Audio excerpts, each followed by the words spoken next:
ஒத்துழையாமை இயக்கம் பார்க்க போகிறோம். ஒத்துழையாமை இயக்கம் எப்படி ஸ்டார்ட் ஆச்சுன்னு பார்க்கலாம். 12th ஹிஸ்ட்ரி புக்கில் இருக்குது. ஃபஸ்ட்டு கிலாபத்து பஞ்சாப் குடிமை காரணங்களால் தான் ஒத்துழையாமை இயக்கம் தொடங்கப்பட்டது. மௌலானா சவுகத் அலி, முகமது அலி 2 பேர் சகோதரர்கள். இவங்களுடன் மௌலானா அப்துல் கலாம் ஆசாத் இவங்க 3 பேர் இருந்து தான் கிலாபத் இயக்கம் ஸ்டார்ட் பண்ணாங்க. முக்கிய தலைவர்களாக இவங்க 3 பேர் இருந்தாங்க. அந்த கிலாபத் மாநாட்டில் காந்தியடிகளை வற்புறுத்தின பேரில் தான் 1920 ஆகஸ்ட் 31 ஒத்துழையாமை இயக்கம் தொடங்க முடிவு பண்ணாங்க.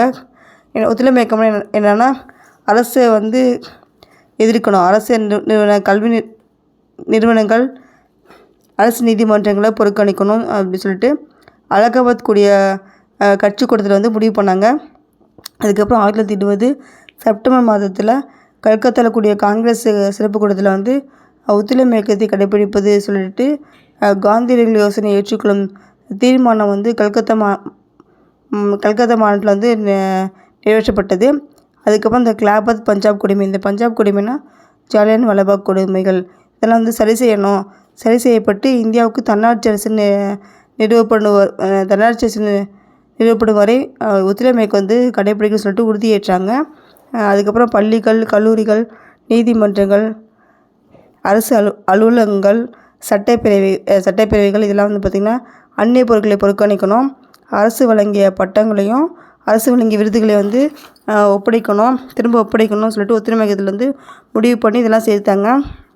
அதுக்கப்புறம் இதுக்கு மாற்றாக தேசிய பள்ளிகள் அமைக்கணும், பஞ்சாயத்துகள் அமைக்கணும். அதுக்கப்புறம் சுதேசி பொருட்களை நம்மளே தயாரித்து பொருட்கள் உற்பத்தி செய்யப்பட்டு அந்த பொருட்களை பயன்படுத்துன்னு சொல்லிட்டு முடிவு பண்ணாங்க. அதுக்கப்புறம் வரிகுடை இயக்கம், சட்ட மறுப்பு இயக்கம், பல இயக்கங்களை இந்த இயக்கத்தில் ஒத்துழையாமை இயக்கத்தை சேர்த்துக்கிட்டாங்க. அதுக்கப்புறம் 1920 நாக்பூரில் முந்தைய தீர்மானங்கள்லாம் இந்த காங்கிரஸ் அமைப்பில் ஏற்றுக்கொள்ளப்பட்டது.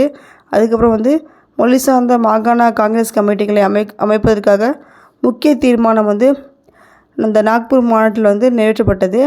அதுக்கப்புறம் இதுக்கப்புறம் தான் அதிக எண்ணிக்கையிலான பணியாளர்கள் இந்த ஒத்துழையாமை இயக்கத்தில் சேர்ந்து கொண்டாங்க. அதுக்கப்புறம் காங்கிரஸ் அடிப்படை விரிவாக்கும் பொருட்டு கிராமங்களில் பார்த்திங்கன்னா இந்த பணியாளர்களை சென்று என்ன பண்ணாங்க, 4 அணா 25 பைசா இந்த குறைவான கட்டணத்தை கொண்டு கிராமத்தினரில் பார்த்திங்கன்னா காங்கிரஸில் சேர்க்கணும்னு சொல்லிட்டு முடிவு பண்ணாங்க. அதுக்கப்புறம் மக்கள் தேசிய போராட்டத்தில் பங்கேற்றாங்க. மக்கள் பழமைவாதிகள் பலர் காங்கிரஸ் கட்சியிலேருந்து விலகுனாங்க. அதுக்கப்புறமேதி காங்கிரஸ் மேல்குடிக்கானது அடையாளம் சொல்லிட்டு இருந்துச்சு. அதை மாறி காங்கிரஸ் கட்சி இப்போ மெதுவாக பார்த்திங்கன்னா தேசிய அமைப்பு என்ற தோற்றத்தில் மக்கள் அமைப்பாக மாறிச்சு. மக்கள் அமைப்பாக மாறி காந்தியடிகள் தலைமையில் காங்கிரஸ் மாறியது. காந்தியடிகள் தலைமையில் காங்கிரஸ் மாறியது. அதுக்கப்புறம் உள்ளூர் மக்களால் நிறைய பள்ளிகள், நூற்றுக்கணக்கான கல்லூரிகள் இதெல்லாம் நிறுவப்பட்டது. அரசு எதிர்த்து இதை அவங்க தானாகவே உருவாக்கப்பட்டாங்க. அதுக்கப்புறம் வழக்கறிஞர்கள்லாம் பார்த்திங்கன்னா அவங்க தொழிலை கைவிடப்பட்டாங்க. அதுக்கப்புறம் ஆயிரக்கணக்கான பள்ளி, கல்லூரி மாணவர்கள், அரசு நிறுவனங்கள் அவங்கெல்லாம் பார்த்திங்கன்னா அதை விட்டு வெளியே வந்தாங்க.